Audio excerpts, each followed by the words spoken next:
sehat lahirnya, sehat batinnya, dan kemudian kita masih diberikan keberkahan oleh Allah Subhanahu wa taala karena di bulan Ramadan ini adalah bulan yang penuh berkah, bulan Al-Qur'an, bulan sedekah, ya. Bulan yang kemudian Allah memberikan kesempatan kepada kita untuk melakukan perbuatan-perbuatan yang baik. Mudah-mudahan anak-anakku sekalian sampai hari ini sudah ada yang batal puasanya karena haid ya, atau karena sakit atau karena yang lain. Kalau yang belum batal puasanya, mudah-mudahan diberikan kekuatan oleh Allah Subhanahu wa taala, tetapi bagi yang haid tetap bisa melaksanakan amalan-amalan soleh, tentunya selain sholat dan puasa. Murojaah bisa enggak Ustazah? Bisa murojaah. Ya, kemudian membaca buku-buku yang bermanfaat tentang kisah Rasul, tentang kisah wanita-wanita muslimah yang hebat, ya. Sholawat dan taslim mudah-mudahan tetap tercurahkan kepada kutwah Rasul yang sangat kita cintai, Muhammad Shallallahu Alaihi Wasallam. Dia adalah manusia terbaik yang seharusnya menjadi idola anak-anak dan idola ya bapak ibu semuanya, mungkin ada ayah bundanya yang mendampinginya, dan kemudian juga idola semua umat Islam, ya. Jadi idola kita itu bukan yang lain, bukan princess, bukan bukan Sailor ya woman ya, tetapi idola kita adalah Muhammad Shallallahu Alaihi Wasallam. Alhamdulillah hari ini adalah kegiatan pesantren ya, ini pesantren Ramadan. Walaupun kemudian bertemunya tidak secara langsung, tetapi melalui media ya, media online. Ya salah satunya adalah melalui Zoom pada pagi hari ini, akan tapi ini semoga tidak mengurangi keberkahan. Dan intinya adalah insya Allah kita yang berkumpul di grup Zoom ini adalah diberikan pahala tentunya karena jelas di dalam hadis Rasulullah pernah bersabda, apa itu barang siapa yang berjalan menuntut ilmu, nah sekarang pagi hari ini kita menuntut ilmu, maka akan dimudahkan bagi kita masuk surga. Mudah-mudahan kita masuk surga semua ya. Insya Allah kita bertemu di surganya Allah kelak ya, anak-anakku sekalian. Ya, ini yang hadir berapa orang ya Ustazah yang hadir? Ada 52. Ada 52 dengan hostnya, dengan pematerinya. Alhamdulillah ya. Sudah berapa persen ini yang hadir dari semua kelas 5 dan kelas 6? Ya. Anak-anakku sekalian, hari ini kita akan membahas tentang apa? Mandi. Mandi apa? Oh iya, mandi wajib ya. Boleh disahut di chat ya. Mandi wajib atau sering kita dengar dengan istilah mandi besar. Kalau kita menyebut mandi wajib, ya berarti kita juga ada yang namanya mandi sunnah. Ya, tapi kali ini kita tidak membahas mandi sunnah, akan tetapi adalah mandi wajib. Mandi wajib berarti apa? Wajib itu sesuatu yang harus kita lakukan. Kalau tidak dilakukan mandinya, berarti kita tidak suci. Ya, yang menyebabkan kita harus mandi wajib karena apa? Coba. Boleh ditulis di chat. Coba dijawab. Ada yang bisa jawab nggak ini? Apa yang menyebabkan kita mandi wajib? Ada yang sudah tahu? Ayo, siapa yang tahu? Apa yang menyebabkan kita mandi wajib? Ya, betul. Andi Putri menyebutkan Azalia haid. Terus kemudian Naila haid. Ayo, silahkan ditulis jawabannya karena haid. Semua menyebutnya karena haid. Ya, padahal mandi wajib ada lagi haid. Ada lagi yang lain? Yes, haid. Anak-anakku sekalian yang kelas 5, semuanya sudah haid atau belum? Ada yang belum haid? Berapa persen ini ustazahnya yang tahu ini berapa persen sudah haid? Tapi yang menyebabkan mandi wajib adalah ada 5 hal. Ya, tadi haid sudah benar, ada yang menjawab sudah haid. Nah, salah satunya haid. Kemudian yang kedua adalah karena nifas. Nifas itu adalah keluarnya darah setelah seseorang melahirkan. Itu juga kalau dia sudah berhenti darahnya dari nifas, dia juga harus mandi wajib. Terus kemudian ya ini pelajaran ya, keluarnya cairan mani, ya. Terus kemudian setelah berhubungan nanti kalau sudah bersuami istri. Yang kelima, karena apa? Meninggal dunia. Ya, meninggal dunia itu mandi. Tapi kalau meninggal dunia yang mandi bukan mayitnya, mayitnya yang dimandikan, tapi mandinya itu juga hukumnya wajib. Jadi ada 5 hal. Hubungan suami istri, keluar mani, haid, nifas, dan kemudian karena apa? Meninggal dunia. Anak-anakku sekalian, pasti salah satu ciri bagi kita perempuan, perempuan semua kan? Ya, atau muslimah, perempuan yang Islam, ketika memasuki masa balik, salah satu cirinya adalah apa?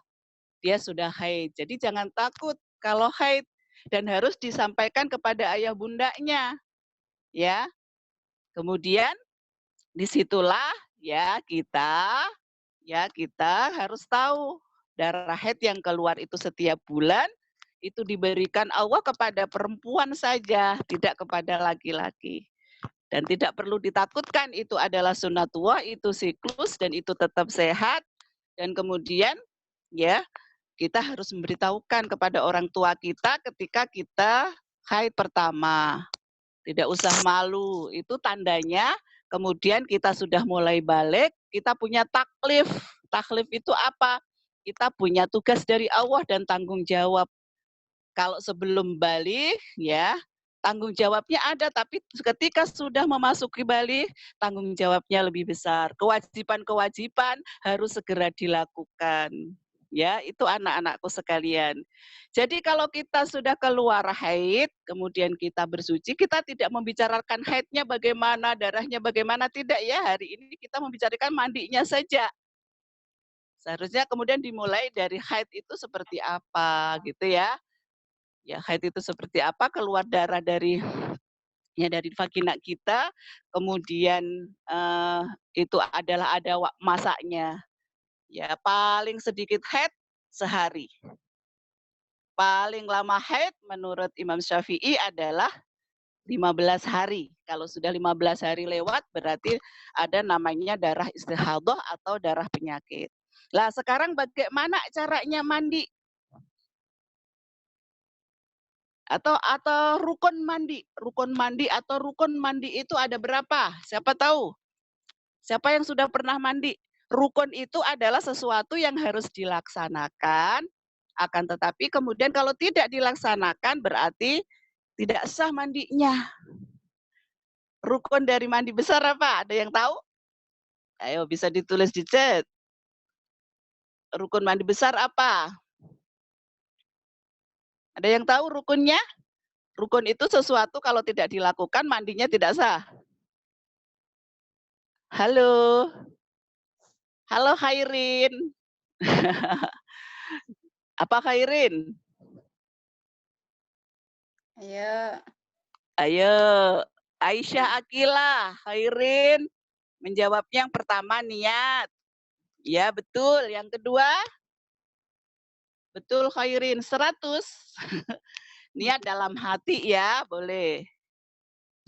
Niat dengan sungguh-sungguh, boleh. Ya. Jadi pertama niat, yang kedua adalah menyiramkan air ke seluruh tubuh, itu intinya.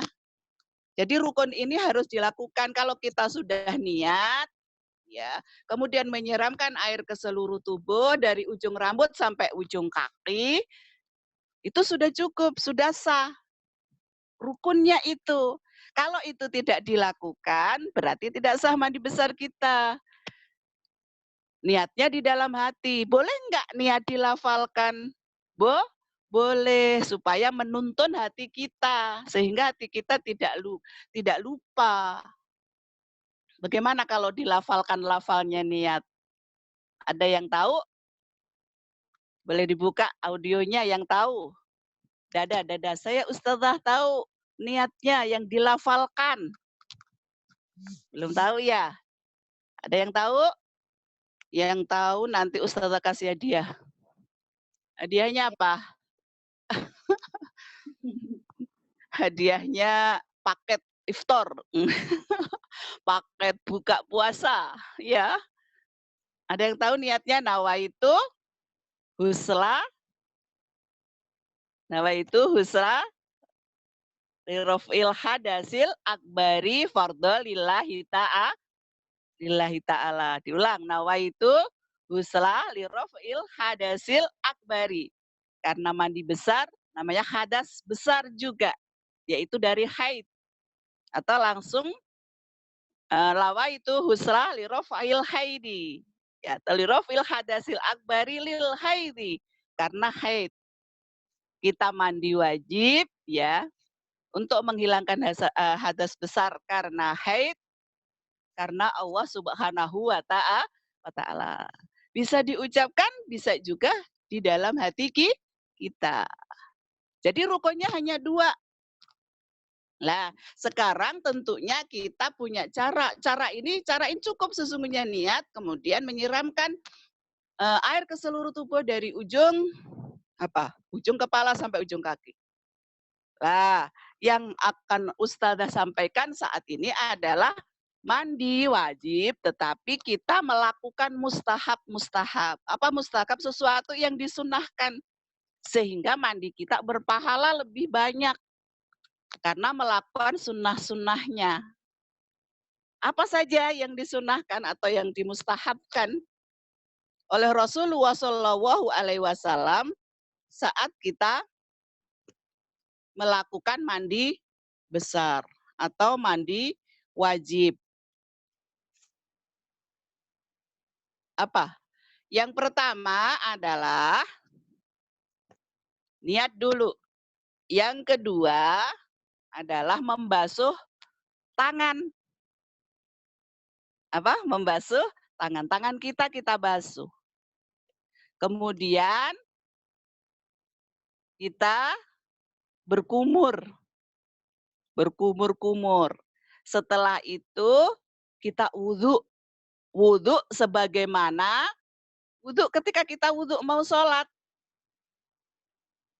Ya, mau sholat, kita wudhu istinsyak, membasuh seperti kita mau sholat. Setelah itu kita basahi rambut kita yang kedua, yang selanjutnya dibasahi rambutnya, diguyur dengan air berapa kali? 3 kali. Bagus lagi kalau disela-selai. Sela-selai tahu? Disela-selai dengan sampai ke pangkal rambut, jangan hanya di ujung, tapi sampai pangkal rambut basahinya. Tapi dalam hadis juga disebutkan bahwasanya apabila rambut kita itu diikat tahu, tidak harus diurai. Ya, tidak harus diurai. Tapi nggak mungkin kan kita biasanya mengurainya. Tapi tidak harus, kalau saya tidak mau saya urai, tidak masalah kata Rasul. Itu ada hadisnya. Ya, Aisyah yang menyebutkan dalam hadisnya. Ya, kemudian dibasahi 3 kali. Setelah itu, setelah dibasahi 3 kali, kita membasuh badan kita. Dimulai dari mana? Dimulai dari bagian kanan. Setelah selesai bagian kanan, kemudian bagian kiri. Selesai sudah. Terus pasti ada pertanyaan. Setelah itu, wah kita harus wudhu lagi enggak? Selama tidak ada yang menyebabkan atau membatalkan wudhu, ya kita selesai mandi ya sudah tidak wudhu, sudah cukup untuk sholat. Tetapi kalau kemudian misal ternyata biasanya kita kalau sudah selesai mandi wajib kayak terasa pipis ya kan? Ya buang air kecil. Maka kalau buang air kecil ya harus wudhu karena buang air kecil itu membatalkan wudhu, tapi dia tidak membatalkan mandi. Mandinya sudah selesai, tapi wudhunya yang batal. Bahkan ada sebagian ulama berpendapat tidak perlu kita wudhu dulu di awal, mandi itu sudah mewakili karena mandi itu sudah menghilangkan hadas kecil dan hadas besar. Tetapi kalau sudah setelah wudhu itu kita batal misalnya kentut, memegang kemaluan dengan tangan langsung itu juga membatalkan, maka kita harus wudhu kembali. Begitu anak-anakku sekalian, bagaimana kemudian cara kita ya